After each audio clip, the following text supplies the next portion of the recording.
The first DLC for My Hero Academia All's Justice is here, sooner than anyone expected. Star and Stripe just dropped only 20 days after the game's release, and she's one of the craziest characters I've ever played in any arena fighter. Every quirk she does, she can apply a new rule on herself, and during Rising, she can even apply a rule to her opponent, like disabling their plus ultras or straight up disabling their ability to block, meaning nothing changes for most anime gamers. Today we're going to take a look at her whole moveset, tell you what I think her game plan is, and whether or not she's a DLC worth your money. My name's Globku, and this is the Star and Stripe DLC review for All's Justice.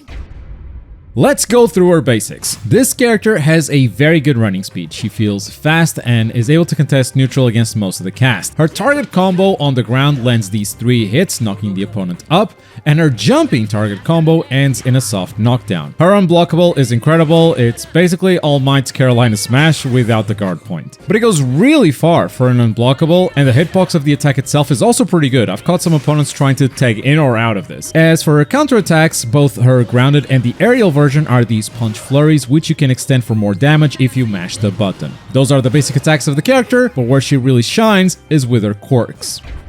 Let's talk about her unique ability. Just like in the show, Star and Stripe can apply 2 rules to herself. If she applies a 3rd rule, the oldest one disappears. You can see what rules you have applied at any time by checking the icons below her health bar. There are 4 rules in total she can apply in this game, and you'll quickly realize what all the icons mean. But the way you apply these rules is by using her quirks. So I'll be showing you what each one of her 4 quirks does, and as I do that, I'll also talk about the rule they apply. So first up, quirk 1 is this rushing punch. It's a simple, straightforward move, it's safe on block, it can be used very easily to confirm combos, and it gives her one of her best rules, which is a buff to her attack, defense, and movement speed. So while this is active, you are dealing more damage, taking less damage, and you are also faster. It is one of my preferred rules. For quirk 2, Star and Stripe is gonna slap in front of her, a big slap that is accompanied by a titan made of air. And that's exactly what this rule applies. While this is active, some of her moves are accompanied by this titan, namely her unblockable move,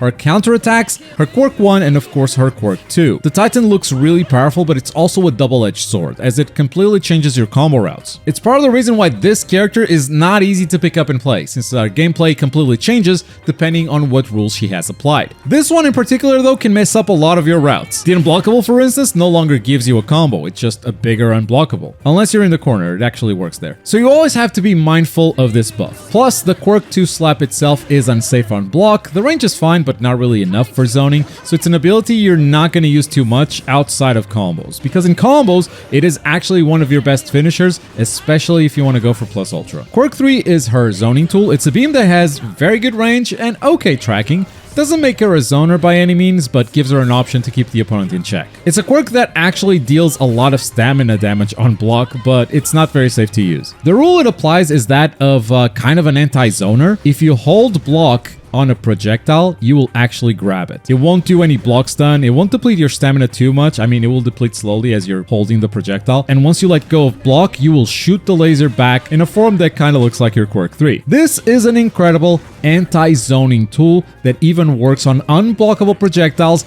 or plus ultra attacks. It's the ultimate zoning denial. That said, if you want to punish the opponent after grabbing that projectile, the beam isn't the fastest ability to come out. You can actually cancel that action if you want by using your movement options, but you do have to work around these limitations if you want to punish an opponent after absorbing their projectile. Last but not least, quirk 4 has a fist emerging from the ground on the opponent's position. Pretty good tracking, good distance too, and if you hold down the button, the fist actually becomes unblockable. Now, this is something that you cannot put into a combo. It's something that you simply have to do in neutral, zoning the opponent. The rule it creates, however, is very interesting too. Once per combo, any attack that slams the opponent towards the ground will automatically trigger this ground fist follow-up. Basically, it's free combo extensions, the buff. It expands not only her combo game, but also the combo game of your entire team, because this buff persists and is applied to every character you have. Once she tags out, every time your teammates combo towards the ground, the fist is gonna emerge, giving everyone in this roster some new combo routes. And that is pretty sick.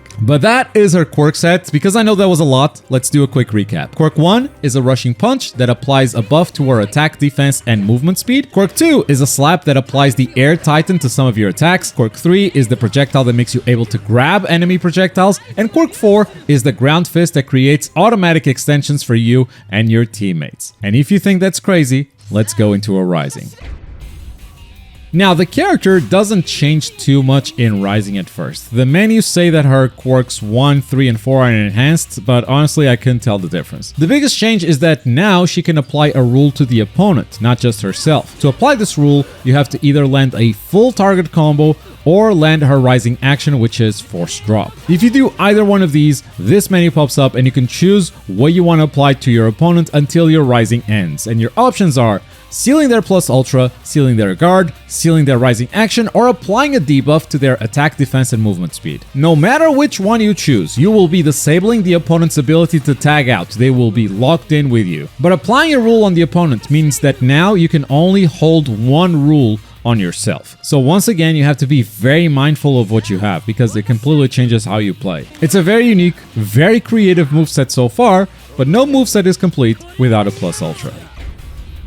I really like her plus ultra. She summons a huge laser beam from the sky and pins it right in front of her. It's not a frame 1 plus ultra, it can get interrupted, but it's pretty fast and it's gigantic and deals really good damage. Overall, a solid plus ultra. The one knock I would give it is to the animation because during the initial activation she has a still frame with zero animation at all. Her hair doesn't move, she's just frozen, it looks kinda cheap. But that does conclude her moveset. Now let's put it all together and land some combos. This being All's Justice, of course the character launched with a loop. We'll try to ignore that for now. Our combos start very basic before she applies some rules. This is her ground combo. If you want to throw a plus ultra, you gotta go for a different route.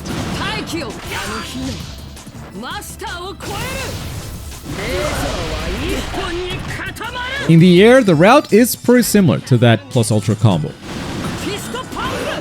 Now with her rules, there are two in particular you gotta keep in mind. Those are Quirk 2 and Quirk 4. When you have the Titan enabled, your routes completely change, and on the ground you actually deal a little bit more damage. In the air, the combo is actually completely ruined, so you gotta keep it very simple. And when you have the Quirk 4 ground fist loaded, that's when she starts cooking some real damage with these extensions.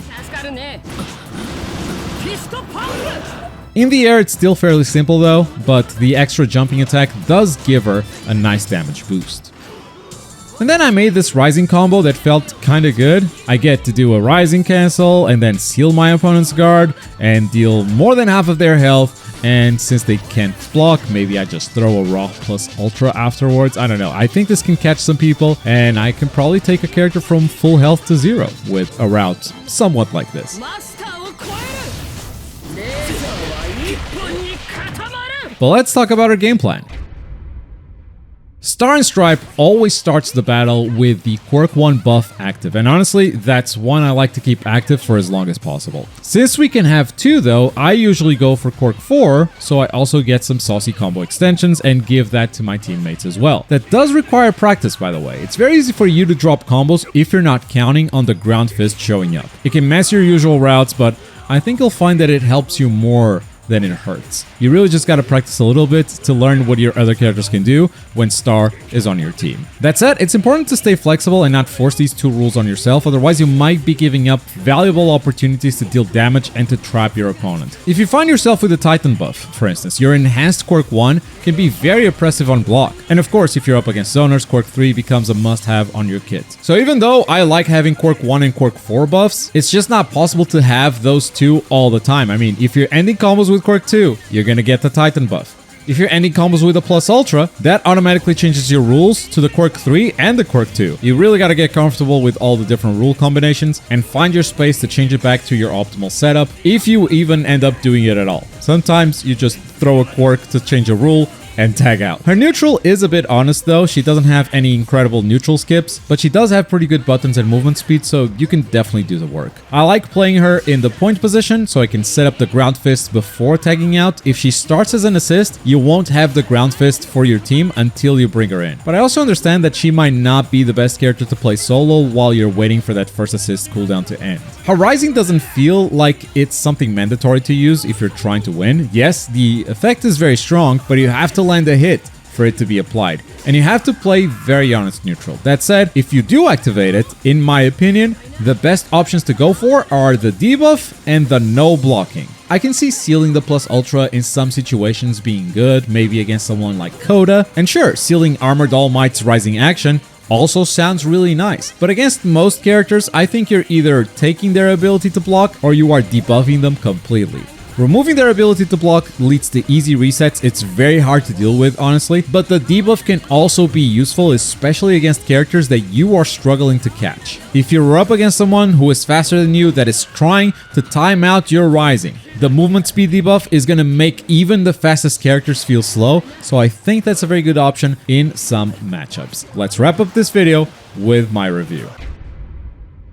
It's one of the craziest characters I've ever played in an arena fighter, but this is why I love this series of My Hero games. Not only do they make fun characters to play, the way they adapt quirks into a moveset is incredible. I'm sure we all questioned how they were going to make this quirk play in the game, but they made it so simple. Each quirk button applies a different rule. You can only have 2 rules at a time, with the added bonus that each quirk is an actual move in the game, so you have to play around that. Now, I'm not gonna lie, this character is not easy. You don't just pick her up and know how to play immediately. She's not very comfortable at first. It's gonna take some time getting used to her. And if you're not the type of player that likes to put in the time to learn a character in a game like this, then she is not going to be for you. I have never dropped so many combos in this game, and it's all because I was constantly lost on what rules I had activated. But over time, it did get better. I got more comfortable, things started to click. It took longer than with any other character in this game, but it was happening. I really can find no fault in this DLC. Maybe the one thing I could point to is that still frame during the plus ultra animation, but other than that, I think they absolutely cooked. Great concept, great execution.